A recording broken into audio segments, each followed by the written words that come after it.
सोने की चिड़िया। बहुत पुराने ज़माने की बात है। एक राजा था। उसके महल में एक बहुत ही सुंदर बाग था। बाग में तरह तरह के फलों के पौधे और अनेक प्रकार के मीठे फलों के पेड़ थे। लेकिन इस बाग में सबसे आश्चर्यजनक चीज़ थी एक सेब का पेड़, जिसमें सोने के सेब लगते थे। राजा ने इस पेड़ की देखभाल का खास इंतजाम कर रखा था। जब इसके फल पकते थे तो चौकीदार रात दिन पेड़ का पहरा दिया करते थे, ताकि कोई भी सोने का सेब चुरा कर ना ले जाए। लेकिन एक दिन की बात है कि बाग के माली ने जब सेबों को गिना तो सेब में एक गायब था। उसने दौड़कर राजा को सारी खबर दी। राजा फौरन बाग में पहुंचा। उसे ये देखकर बड़ा आश्चर्य हुआ कि देखभाल का इतना पक्का इंतजाम होने पर भी एक सेब किसी ने चुरा लिया है। उसने ऐलान किया कि कोई सोने के सेब को चुराने वाले चोर का पता देगा तो उसे इनाम दिया जाएगा। सबसे बड़े राजकुमार ने राजा से कहा कि रात में वह पहरा देगा और चोर को पकड़ने की कोशिश करेगा। राजा ने उसको इसकी इजाज़त दे दी। बड़ा राजकुमार रात में पहरा देने लगा, लेकिन 2 घंटे बाद ही उसे नींद आ गई और वह सो गया। सुबह उठकर जब उसने सेबों को गिना तो वह देखकर चकित रह गया कि रात भर एक और सेब गायब हो गया था। इसके बाद दूसरी रात को मंझले राजकुमार ने पहरा देने का काम संभाला। उसे भी नींद आ गई और तीसरा सेब चोरी हो गया। राजा बहुत चिंतित था। दरबारियों की भी समझ में नहीं आ रहा था कि क्या किया जाए। सब लोग उदास बैठे थे कि इतने में सबसे छोटा राजकुमार आया और उसने कहा कि आज की रात मैं पहरा दूंगा और चोर को पकड़ लूंगा। राजा इस राजकुमार से खुश नहीं रहता था। वह उसे मूर्ख भी मानता था। उसने उसे डांटते हुए कहा, तुम क्या समझते हो? क्या तुम्हें इसमें सफलता मिलेगी? तुमसे बड़े और तुमसे ज़्यादा समझदार दोनों राजकुमार इस काम में असफल हो चुके हैं। तुम जाओ अपना काम करो। लेकिन छोटा राजकुमार नहीं माना। उसने राजा से प्रार्थना की कि उसे एक मौका जरूर दिया जाए। अंत में राजा राजी हो गया। राजकुमार रात में पहरा देने लगा। उसने तय किया कि वह किसी भी हालत में नहीं सोएगा और चोर को जरूर पकड़ लेगा। जब आधी रात हुई और 12 बजे का आखिरी घंटा बजा तो राजकुमार ने देखा कि एक सुंदर सोने की चिड़िया कहीं से उड़ती हुई आई और सेब के पेड़ पर बैठ गई। उसने देखते देखते सोने का एक सेब तोड़कर अपनी चोंच में पकड़ लिया। राजकुमार ने फौरन निशाना साधकर तीर चला दिया, लेकिन तीर चिड़िया को नहीं लगा और वह पंख फड़फड़ाकर उड़ गई। हाँ, इतना अवश्य हुआ कि उसका एक सुनहरा पंख टूटकर जमीन पर आ गिरा। दूसरे दिन सुबह राजकुमार ने राजा को सारी बात बता दी और वह सोने का पंख उसके सामने रख दिया। पंख इतना सुंदर और इतना कीमती था कि राजा उसे देखता ही रह गया। उसने कहा, अगर उस चिड़िया का एक पंख इतना सुंदर है तो वह चिड़िया कितनी सुंदर होगी। मैं चाहता हूँ कि उस चिड़िया को कोई पकड़ लाए। सबसे पहले बड़ा राजकुमार इस काम के लिए रवाना हुआ। चलते चलते वह एक जंगल में पहुँचा। वहाँ उसने एक लोमड़ी को एक पेड़ के नीचे आराम करते हुए देखा। राजकुमार ने मौका देखकर तीर अपने धनुष पर चढ़ा लिया। वह तीर छोड़ने की जा रहा था कि लोमड़ी ने चिल्लाकर कहा, राजकुमार, मुझे मत मारो। मुझे पता है कि तुम सोने की चिड़िया की खोज में निकले हो। तुम मेरी राय मानो तो तुम्हारा काम जल्द ही पूरा हो जाएगा। तुम इसी रास्ते से सीधे चले जाओ। शाम होने पर तुम एक गांव में पहुंचोगे। वहां तुम्हें आमने सामने 2 सराय मिलेंगी। एक सराय खूब सजी सजाई और सुंदर सी होगी, लेकिन तुम उसमें मत जाना। तुम उसके सामने वाली दूसरी सराय में ठहरना। जो बहुत मामूली और देखने में भी भद्दी सी होगी। ऐसा करने पर तुम्हारा काम आसान हो जाएगा और पूरा भी हो जाएगा। दोस्तों, लोमड़ी की बात सुनकर राजकुमार को बहुत हंसी आ गई। उसने डांटकर कहा, भाग जा यहाँ से, मुझे तुम्हारी सलाह की ज़रूरत नहीं है। ये कहकर उसने तीर छोड़ दिया, लेकिन लोमड़ी बहुत चालाक थी। वह बचकर निकल भागी। राजकुमार अगले चलता गया। शाम को जब वह एक गांव में पहुंचा, तो उसने देखा कि वहां सड़क के किनारे सचमुच दो सराय थीं। उनमें से एक सराय खूब सजी सजाई थी और उसके अंदर से लोगों के नाचने गाने की आवाज़ें आ रही थीं। दूसरी सराय भद्दी सी थी और वह अंधेरा घिरा हुआ था। राजकुमार सजी सजाई सराय में ठहर गया। थोड़ी देर में वह भूल गया कि वह असल में सोने की चिड़िया की खोज में निकला था। उधर जब काफ़ी समय बीत गया और बड़ा राजकुमार नहीं लौटा, तो मंझला राजकुमार सोने की चिड़िया की खोज में निकल पड़ा। वह भी उसी तरह चलते चलते जंगल में पहुंचा, तो वही लोमड़ी उसे भी मिली। इस राजकुमार ने भी लोमड़ी की बात पर कोई ध्यान नहीं दिया। जब वह शाम को उस गांव में पहुंचा, तो बड़े राजकुमार की तरह सजी सजाई सराय में ठहर गया। वहाँ के नाच रंग में मस्त होकर वह भी अपना काम भूल गया। यहाँ तक कि उसे घर लौटने की भी सुध न रही। अंत में सबसे छोटे राजकुमार ने राजा से कहा कि मैं सोने की चिड़िया की खोज में जाऊंगा। राजा को विश्वास था कि जब उसने बड़े दोनों राजकुमार इस काम में सफल नहीं हुए, तो इसे और भी असफलता नहीं मिलेगी। लेकिन उसके जिद करने पर राजा राजा ने उसे इजाज़त दे दी। छोटा राजकुमार तैयार होकर सोने की चिड़िया की खोज में निकला। जंगल में उसे भी लोमड़ी मिली। राजकुमार ने लोमड़ी की बात को ध्यान से सुना और लोमड़ी से कहा, ठीक है, तुम जैसे कह रही हो मैं वैसा ही करूँगा। अब तुम जाओ, मैं तुम्हें नहीं मारूँगा। इस पर लोमड़ी खुश होकर बोली, तुम सबसे अच्छे लड़के मालूम होते हो।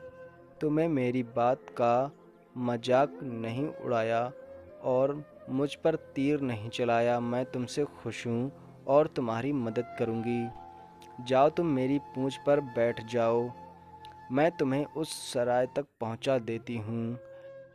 देखते देखते लोमड़ी की पूँछ काफ़ी बड़ी हो गई और राजकुमार उस पर बैठ गया। उसके बैठते ही लोमड़ी हवा में उड़ने लगी और थोड़ी ही देर में मैदानों और पहाड़ों को पार करके उसी गांव में जा पहुंची। राजकुमार ने उसकी सलाह को मानकर छोटी और पुरानी सराय में ही डेरा डाल दिया। वह दूसरी सजी सजाई सराय से दूर ही रहा। दोस्तों, दूसरे दिन सुबह उठकर जब वह आगे बढ़ा, तो कुछ दूर चलने पर उसे वह लोमड़ी फिर से रास्ते में मिल गई। लोमड़ी ने उससे कहा, अब मैं तुम्हें बताती हूँ कि आगे तुम्हें क्या करना चाहिए। तुम सीधे चलो। आगे चलने पर तुम्हें एक बहुत बड़ा किला मिलेगा, जिस पर सिपाही लोग पहरा दे रहे होंगे। तुम सिपाहियों से डरना मत और सीधे अंदर चले जाना, क्योंकि वे इस समय सो रहे होंगे। तुम बेधड़क होकर किले में घुसते चले जाना और उनके कमरों को पार करते हुए उस जगह पहुंच जाना जहां लकड़ी के एक मामूली से पिंजरे में सोने की चिड़िया बंद है। तुम चिड़िया को पिंजरे सहित उठाकर किले से बाहर ले आना, लेकिन एक बात याद रखना, चिड़िया के अंदर पिंजरे के पास ही एक बहुत सुंदर सा सोने का पिंजरा भी रखा होगा। तुम भूलकर भी चिड़िया को उस पिंजरे में मत रखना, मगर तुम उसे लकड़ी के पिंजरे में से निकालकर सोने के पिंजरे में रखने की कोशिश करोगे तो बाद में पछताओगे। यह कहकर लोमड़ी ने राजकुमार को फिर से अपनी पूंछ पर बिठाया और थोड़ी ही देर में उसको किले के पास पहुंचा दिया। राजकुमार ने किले के पास जाकर देखा कि सचमुच उसके पहरेदार सो रहे थे वह बिना डरे सीधा महल में घुस गया और थोड़ी ही देर बाद वह उस कमरे में जा पहुंचा जहां सोने की चिड़िया एक पिंजरे में बैठी हुई थी। पिंजरे के पास ही सोने के 3 सेब पड़े हुए थे। इन सेबों को देखकर राजकुमार ने फौरन पहचान लिया कि ये सेब उसके पिता के बाग के ही थे। सोने की चिड़िया इतनी सुंदर थी कि राजकुमार उसको देखता ही रह गया। वह उसको उठाकर लाने ही वाला था कि उसकी नज़र पास ही पड़े एक सुंदर से पिंजरे पर पड़ी। वह पिंजरा बहुत सुंदर था और उसमें तरह तरह के कीमती पत्थर जड़े हुए थे। सोने की चिड़िया के लिए वही पिंजरा ठीक मालूम पड़ रहा था। राजकुमार लोमड़ी की बात को भूल गया और उसने सोने की चिड़िया को लकड़ी के पिंजरे से निकालकर सोने के पिंजरे में बंद कर दिया। लेकिन नए पिंजरे में आते ही चिड़िया ने खूब जोर जोर से शोर मचाया और राजकुमार पिंजरे को उठाकर कमरे से बाहर भी नहीं निकल पाया था कि बहुत से सिपाही कमरे में घुस आए और उन्होंने राजकुमार को पकड़ लिया। अब राजकुमार को अपनी भूल का पता चला। उसे याद आया कि लोमड़ी ने उससे क्या कहा था, लेकिन अब क्या हो सकता था। सिपाही उसे खींचते हुए राजा के दरबार में ले गए। राजा के पूछने पर राजकुमार ने सारी बात कह सुनाई। राजा बोला, तुम मेरे महल में चोरी करने के लिए घुसे हुए थे। मैं तुमको माफ़ नहीं कर सकता। तुम्हें फांसी की सज़ा दी जाएगी। लेकिन मैं तुम्हें एक मौका देता हूँ। अगर तुम मेरे लिए सोने का घोड़ा ला दो तो मैं न सिर्फ तुम्हें छोड़ दूंगा बल्कि सोने की चिड़िया भी तुमको दे दूंगा। राजकुमार को अपनी जान बचाने के लिए राजा की शर्त माननी पड़ी। अब वह सोने के घोड़े की तलाश में निकला। किले के बाहर जाने पर उसने देखा कि लोमड़ी उसका इंतजार कर रही है। उसने लोमड़ी को सारी बातें बताईं। लोमड़ी ने निराश होते हुए कहा, मैं अब तुम्हारी कोई मदद नहीं करूंगी। तुमने मेरे कहने के अनुसार नहीं किया। मैंने जिस तरह से कहा था, अगर तुम उस तरह से काम करते तो इस मुसीबत में नहीं फंसते और सोने की चिड़िया तुम्हें मिल जाती। राजकुमार बोला, इस बार मुझे माफ़ कर दो। मुझसे बहुत बड़ी गलती हो गई है। मेरा काम तुम्हारी सहायता के बिना नहीं हो सकता। मुझे राजा ने सोने का घोड़ा लाने के लिए कहा है, वरना वह मुझे फांसी पर चढ़ा देगा। लोमड़ी ने कहा, खैर मैं तुम्हें माफ़ करती हूँ। अब तुम्हें ऐसा करो कि मेरी पूँछ पर बैठकर सीधे चलते चलो। तुम कुछ दूर जाने पर तुम्हें एक दूसरा किला मिलेगा। उसी किले की घुड़शाला में तुम्हें सोने का घोड़ा बंधा हुआ मिलेगा। महल के नौकर चाकर सब सो रहे होंगे। तुम चुपचाप जाना और घोड़े को खोल लेना। लेकिन एक बात याद रखना, वहाँ घोड़े के पास ही घोड़े पर कसने के लिए 2 जीनें रखी होंगी। उनमें से एक तो पुरानी चमड़े की होगी और दूसरी सोने की जीनी होगी। तुम सोने की जीनी को छूना भी मत और उस घोड़े पर पुरानी चमड़े की जीनी को कसकर सवार हो जाना और उसे दौड़ते हुए किले से बाहर चले आना। राजकुमार ने वादा किया कि वह ठीक ठीक वैसा ही करेगा। लोमड़ी ने उसको अपनी पूंछ पर बैठाया और कुछ ही देर में वह उसे लेकर किले के पास जा पहुंची। किले के पास पहुंचते ही लोमड़ी ने उसे नीचे उतार दिया और फिर वहां से चली गई। राजकुमार सीधा फाटक से किले में घुस गया। अंदर जाकर उसने देखा कि वहां के सभी नौकर चाकर सोए हुए थे। थोड़ी ही देर में वह किले में घुड़शाला में जा पहुंचा। वहां एक बहुत सुंदर सुनहरा घोड़ा बंधा हुआ था। राजकुमार ने पास जाकर देखा कि वह घोड़ा सचमुच सोने का था। ऐसा सुंदर घोड़ा उसने अपने सपनों में भी नहीं देखा था। उसने आगे बढ़कर घोड़े को खोल लिया। जब वह बाहर निकलने लगा तो उसकी नज़र एक कोने में पड़ी हुई सोने की जीन पर पड़ी। यह जीन बहुत सुंदर थी और इसमें हीरे मोती जुड़े हुए थे। उसके पास ही एक फटी पुरानी चमड़े की जीनी पड़ी हुई थी इतने सुंदर घोड़े पर पुरानी चमड़े की जीनी कसना राजकुमार को अच्छा नहीं लगा। उसने सोने की जीन उठा ली और घोड़े पर कसना शुरू किया। इतने में घोड़ा जोर जोर से हिनहिना उठा। किले के नौकर चाकर जाग गए। थोड़ी ही देर में राजकुमार को पकड़ लिया गया। राजकुमार को सिपाहियों ने हाथ बांधकर अपने राजा के सामने पेश किया। राजा ने सारी बातें सुनकर कहा, तुमने मेरे घोड़े को चुराने की कोशिश की है, इसलिए तुम्हें फांसी की सजा दी जाएगी। लेकिन अगर तुम मेरा एक काम कर दो तो मैं तुम्हें छोड़ सकता हूँ। यहाँ से कुछ ही दूर एक सोने का महल है और उसमें एक बहुत सुंदर राजकुमारी रहती है। अगर तुम अपनी जान बचाना चाहते हो तो उस राजकुमारी को मेरे पास ले आओ। तुम्हें इनाम में यह सोने का घोड़ा दे दूंगा। बेचारा राजकुमार, वह फिर से एक नई मुसीबत में फंस चुका था। उसे मजबूर होकर राजा की शर्त माननी पड़ गई। अब वह सोने के महल की खोज में निकल पड़ा। कुछ दूर चलने पर फिर से उसे लोमड़ी मिल गई। पता नहीं कैसे लोमड़ी को सारी बातें मालूम हो गई थी। वह बोली, देखो तुमने इस बार भी मेरी बात नहीं मानी। मेरी बात मान जाते तो यह नई मुसीबत तुम्हें गले नहीं पड़ती। खैर, मुझे तुम पर दया आ रही है, मैं तुम्हारी मदद करूंगी। चलो मैं तुमको सोने के महल के पास पहुंचाए देती हूँ। तुम महल के बाहर ही कहीं पीछे छिपे रहना। जब उसमें से शाम को राजकुमारी तालाब में नहाने के लिए बाहर आए तो तुम आगे बढ़कर उसका हाथ पकड़ लेना। जैसे ही तुम उसको छुओगे राजकुमारी तुम्हारे साथ आने के लिए तैयार हो जाएगी। लेकिन एक बात याद रखना, तुम उसको वहाँ से अपने साथ ले आना, उसे वापस महल में मत जाने देना। वह तुमसे कहेगी कि मैं अभी अपने माता पिता से मिलकर आती हूँ, लेकिन तुम उसकी बातों में मत आना, वरना फिर मुसीबत में फंस जाओगे। ये कहकर लोमड़ी ने फिर से अपनी पूंछ फैला दी और राजकुमार उस पर बैठ गया। देखते देखते लोमड़ी हवा में उड़ती हुई कुछ देर बाद सोने के महल के पास जा पहुंची। महल के पास पहुंचते ही राजकुमार एक पेड़ की आड़ में छिपकर बैठ गया। शाम को जब राजकुमारी नहाने के लिए किले से बाहर आई तो राजकुमार ने हिम्मत करके आगे बढ़कर उसका हाथ पकड़ लिया। उसके छूते ही राजकुमारी उसके साथ चलने के लिए तैयार हो गई।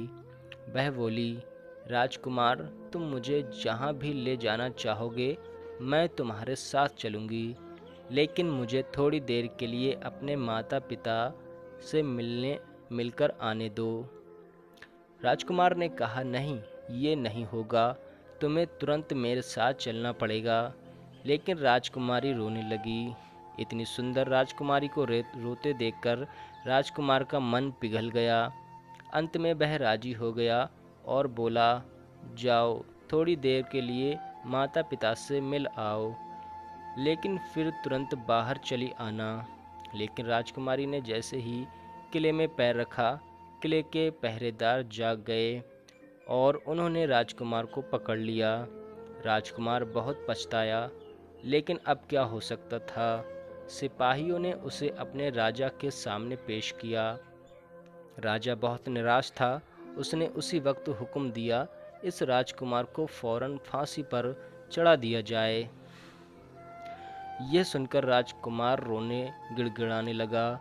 इस पर राजा ने थोड़ी देर विचार करने के बाद कहा, मैं अपनी आज्ञा वापस नहीं ले सकता, लेकिन अगर तुम मेरा एक काम कर दो तो तुम्हारी जान बच सकती है।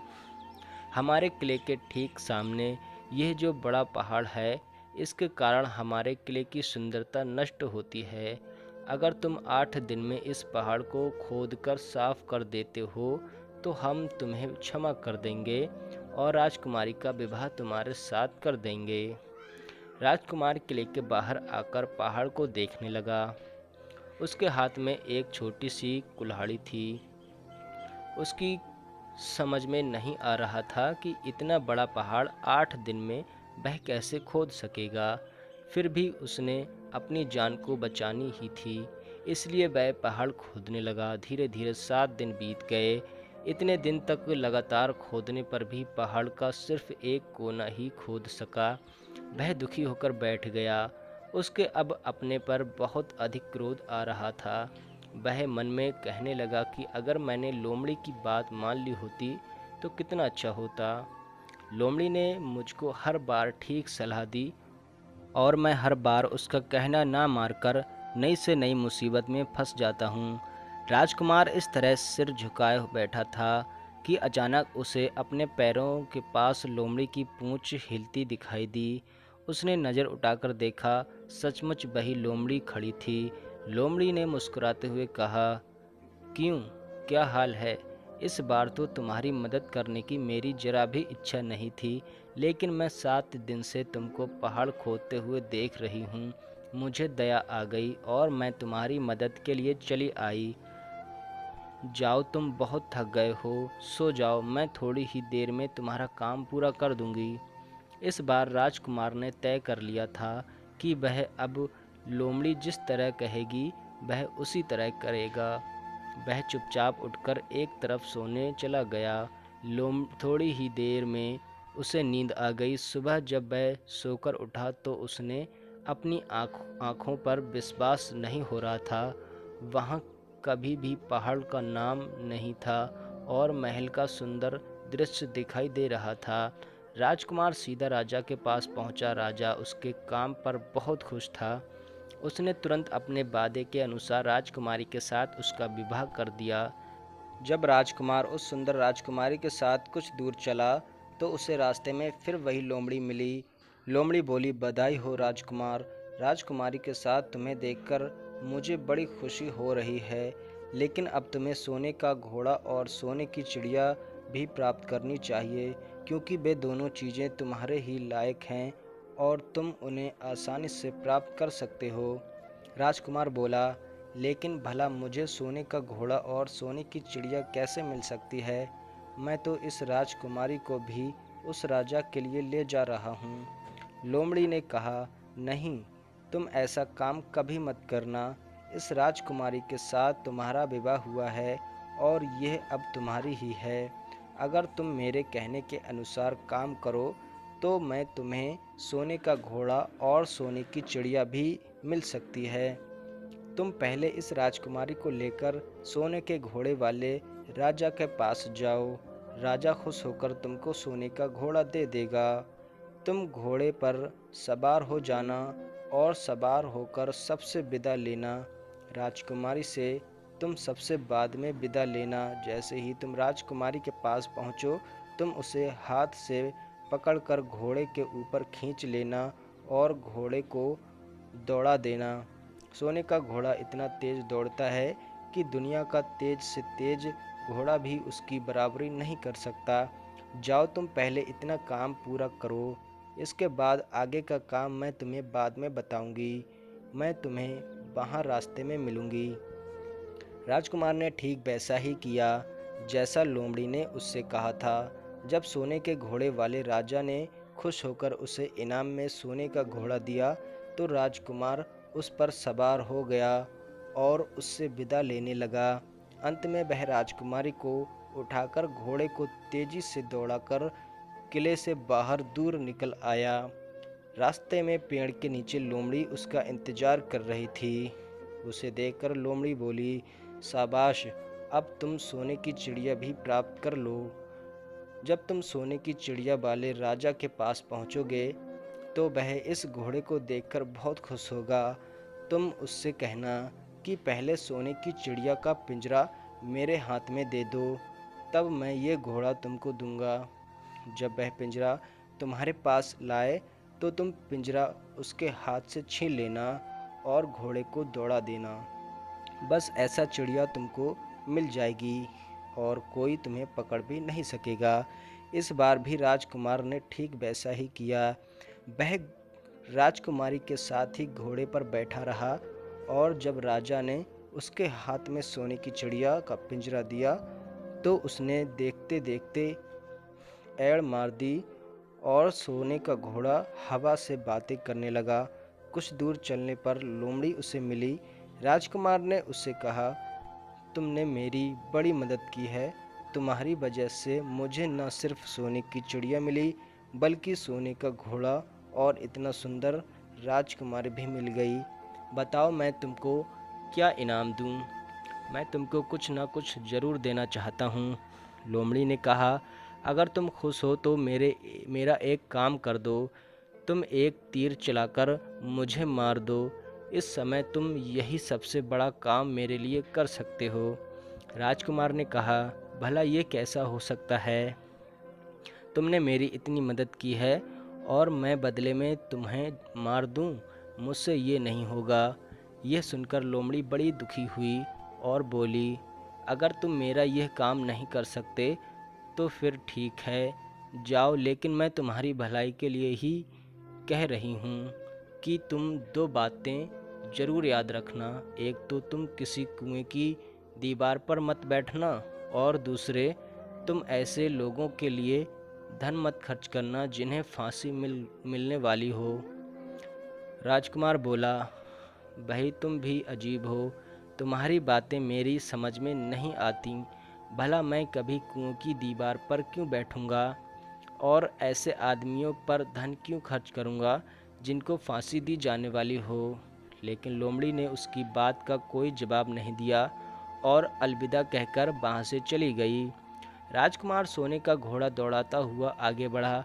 राजकुमारी उसके साथ ही बैठी हुई थी और सोने की चिड़िया का पिंजरा उसके हाथ में था। कुछ ही देर में राजकुमार उस छोटे गांव में जा पहुंचा जिसमें वे दोनों सराएं थीं।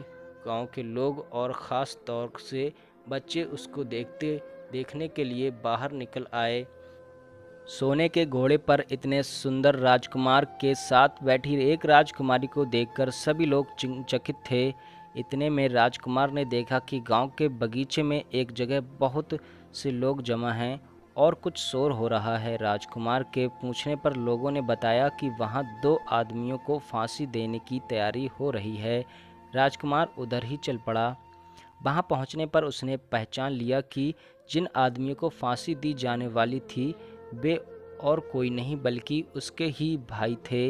वे लोग तब से उसी सजी सजाई सराय में रह रहे थे और तरह तरह के बुरे काम करते थे।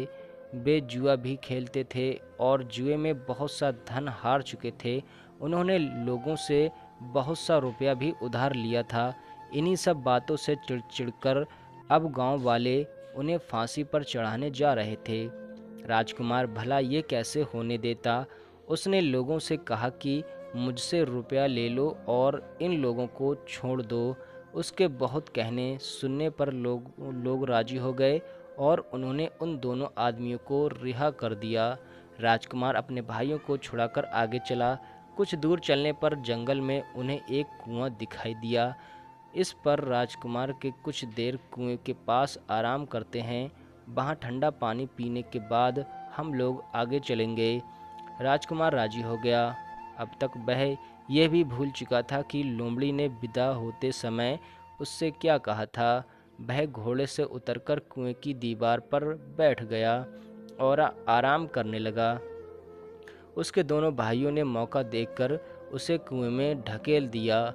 इसके बाद उन्होंने घोड़े पर राजकुमारी को डाला और सोने की चिड़िया का पिंजरा उठाया और वहाँ से चलते बने। कुछ ही देर में वे लोग अपने राज्य में लौट आए।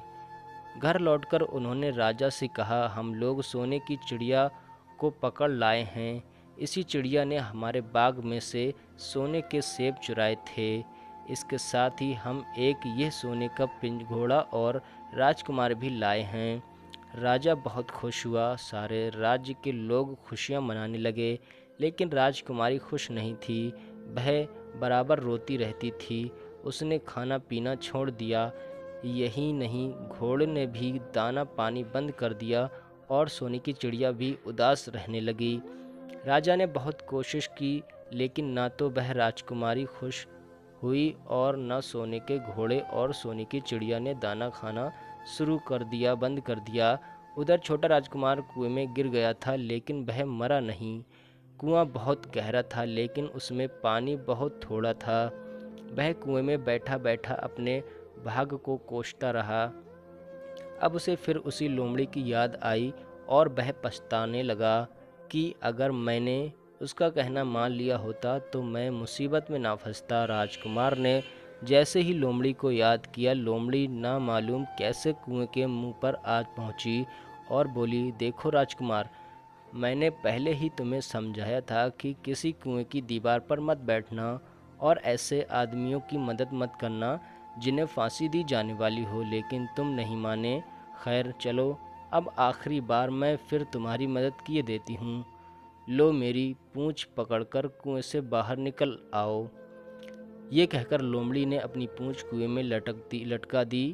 देखते देखते पूंछ इतनी लंबी हो गई कि कुएं के पेंदे में पड़े राजकुमार के पास जा तक पहुंची। राजकुमार उसे पकड़कर कुएं से बाहर निकल आया। लोमड़ी ने उससे कहा, जाओ, अब तुम अपने घर जाओ, लेकिन जरा होशियार रहना। तुम्हारे भाई तुम्हारी जान के दुश्मन हैं। वे लोग जरूर तुमको ढूंढ रहे होंगे। राजकुमार घर की ओर चल पड़ा। अपने राज्य में पहुंचने पर उसे एक भिखारी मिला। भिखारी को उसने अपने सुंदर कपड़े दान में दे दिए और उनके भद्दे पुराने कपड़े पहन लिए। इस तरह भेष बदलकर वह अपने किले में पहुंचा। वहां उसके पहुंचने पर एक बड़ी आश्चर्यजनक बात हुई। सोने का घोड़ा खुशी से हिनहिनाने लगा और दाना खाने लगा। सोने की चिड़िया भी अपने पिंजरे में खुशी से फुदफुदाने लगी। लेकिन राजा की समझ में कुछ नहीं आया। उसने राजकुमारी से इसका कारण पूछा तो वह बोली, मैंने तो पहले ही आपको सारी कहानी बता दी थी। आपके बड़े और मंझले राजकुमार ने छोटे राजकुमार के साथ धोखा किया है। इन्होंने आपको भी धोखा दिया है, लेकिन अब आपका छोटा राजकुमार यहाँ पर आ पहुँचा है, इसलिए मुझे बहुत खुशी हो रही है। उसी के साथ मेरी शादी हुई है और मैं उसके साथ ही खुशी से रह सकती हूँ। फिर उसने मैले कुचैले कपड़े पहने एक आदमी की ओर इशारा करते हुए कहा, वह रहा आपका छोटा राजकुमार।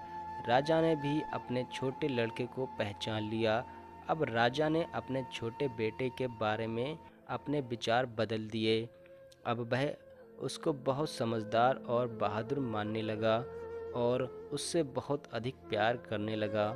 उसने उसको राजगद्दी पर बैठाने का निश्चय किया।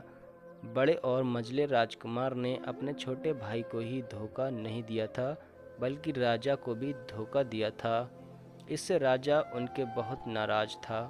उसने उन दोनों को अपने राज्य से निकलवा दिया। इसके बाद बड़ी धूमधाम के साथ राजकुमारी के साथ राजकुमार का विवाह हुआ और दोनों बहुत सुख रहने लगे। लेकिन राजकुमार उस लोमड़ी को नहीं भूला था जिसने उसकी सहायता की थी। एक दिन समय निकालकर वह जंगल में उस लोमड़ी की खोज में निकला। बहुत ढूंढने के बाद एक पेड़ के खोखले भाग में उसने उस लोमड़ी को चुपचाप बैठे हुए देखा। लोमड़ी बहुत उदास थी और पहले से बहुत ज़्यादा दुबली भी हो गई थी। राजकुमार को देखते ही लोमड़ी ने उसे पहचान लिया और कहा, आह, कहो राजकुमार, आज इधर कैसे भूल पड़े। राजकुमार ने कहा, मैं आज तुम्हें ही ढूंढने के लिए आया हूँ। चलो मेरे बाग में आराम से रहना। वहाँ तुम्हें किसी तरह की तकलीफ़ नहीं होगी। यहाँ तो जंगल में तुम्हें खाने पीने की तकलीफ़ होती होगी और जंगली जानवरों और शिकारियों का डर बना रहता होगा। लोमड़ी ने कहा, नहीं राजकुमार, मैं यहाँ ठीक हूँ और भला अब तुम्हें मेरे दुख से क्या लेना देना। तुम्हारा काम निकल गया, अब तुम सुख से अपने राज्य में रहो। राजकुमार बोला, नहीं, तुमने मेरा बड़ा उपकार किया है। मैं तुम्हें इनाम देना चाहता हूँ और अपने साथ ही रखना चाहता हूँ। राजकुमारी भी बहुत खुश होगी, वह भी तुमसे मिलना चाहती है। लोमड़ी बोली, अगर तुम सचमुच मुझे इनाम देना चाहते हो तो मेरा एक काम कर दो। मैंने तुमसे पहले भी कहा था कि तुम तीर चलाकर मुझे मार दो, इसी से मेरा लाभ होगा। असल में एक जादूगर ने मुझ पर जादू कर रखा है। मैं लोमड़ी नहीं हूँ, मुझे उसके जादू के प्रभाव से लोमड़ी के रूप में रहना पड़ रहा है। मैं तो उसी देश का राजकुमार हूँ जहाँ की राजकुमारी से तुम्हारा विवाह हुआ है। असल में वह राजकुमारी मेरी छोटी बहन है। अगर तुम तीर चलाकर मुझे मार दोगे तो इस जादू से मुझे मुक्ति मिल जाएगी और मैं फिर से अपने देश लौट सकूँगा। राजकुमार को यह सुनकर बड़ा आश्चर्य हुआ। उसने फौरन अपने धनुष पर तीर चढ़ाया और लोमड़ी की तरफ छोड़ दिया।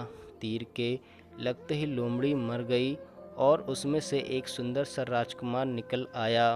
फिर दोनों राजकुमार आपस में गले मिले। इसके बाद दोनों राजकुमार वापस महल में लौट गए। वहाँ राजकुमारी अपने भाई से मिलकर बहुत खुश हुई।